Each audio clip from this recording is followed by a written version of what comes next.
সবাইকে বলছি যে সবাই দেখেন আমরা কোথায় আছি। এখন আইছি আমরা আমাদের বন্ধু বান্ধব নিয়ে।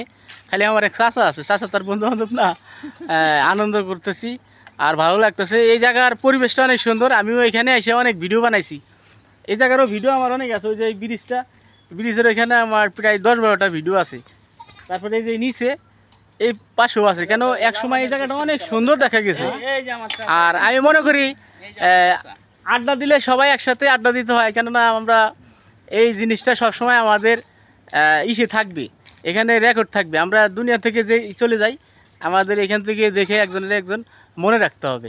সো আপনারা সবসময় চেষ্টা করবেন একসাথে মিলেমিশে থাকার জন্য আর একসাথে সবাই আনন্দ করার জন্য। সো সবাই দেখতে থাকেন, আবারও কোথায় যাচ্ছি। সবাই ভালো থাকবেন। আসসালামাইকুম, কেমন আছেন আপনারা সবাই? মানুষ ঈদের আনন্দতে ঘুরে, আমরা আজকে একটু আবহাওয়া ভালো দেখে আমার পিছনে আমার চাচা আছে, মামুন চাচা, আর আমার বন্ধু বান্ধব সবাই মিলে একটু ঘুরতেছি। আর আসলে ঘুরে বেড়ানো এলাকায় একটা মজা, সেই মজাটা আমার কাছে ভালো লাগতেছে, আপনারা অনুভব করেন।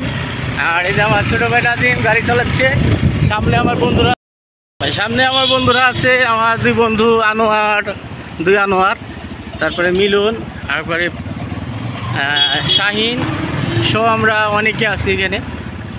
ভালো লাগতেছে। আমাদের দেশে সব কিছুই এখন উন্নত, নর্মাল কিছুই নাই। আর দেশের রাস্তা কারেন্ট এগুলো যদি যোগাযোগ ভালো থাকে তাহলে ওই দেশটা এমনি উন্নত হয়। মাশাআল্লাহ, গ্রামের যে অবস্থা, গ্রাম এখন চিনা হয় জানা দেখার মতনই। আর আমার কাকা আমাদের সাথে আজকে ঘুরতে আসছে, আমার ভালো লাগতেছে যে আমার চাচা আমাদের সাথে আছে। তো আমি আরও আপনাদের কিছু দেখাবো। সবাই ভালো থাকবেন। এই জিল্লো মালদে, এটাও একটা ভাষা হয়ে গেছে একটা মুভির, জিল্লো মালদে। আমিও কয়েকটা ভিডিও বানাইছি আমার ছোটো ভাইরে দিয়ে, জিল্লো মালদে। তো দেখতে থাকেন, আরও সামনে দেখাবো। এলাকাটা অনেক সুন্দর। এটা একটা আলিপুরের বাজারের থেকে রাজবাড়ির দিক যাইতে বাম পাশের দিক। রাস্তাটাও নতুন আবার হয়েছে, আগেরই রাস্তা রিপেয়ারিংয়ের কাজ চলছে। মাশাআল্লাহ, অনেক সুন্দর, ভালোই লাগতেছে আমার কাছে। ওই দেখো আমার বন্ধু কীভাবে তাকাচ্ছে, ভালোই লাগে। আনন্দের একটা উৎসব, ঘুরে বেড়ানো যে কী মজা, সেটা যদি আপনারা বুঝতেন তাহলে মাঝে মাঝে ঘুরতেন আমাদের মতন। আমার কাছে ভালো লাগে।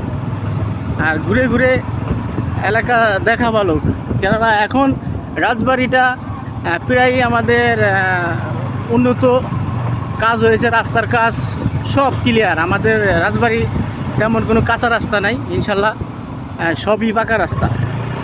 আমার মনে হয় খালি রাজবাড়ি না, প্রায় বাংলাদেশটাই রোড মোট সবই পাকা, কাঁচা কোনো রোড নাই। বিদ্যুৎ যোগাযোগ সব কিছুই ভালো। আর দেশে যদি সব কিছুর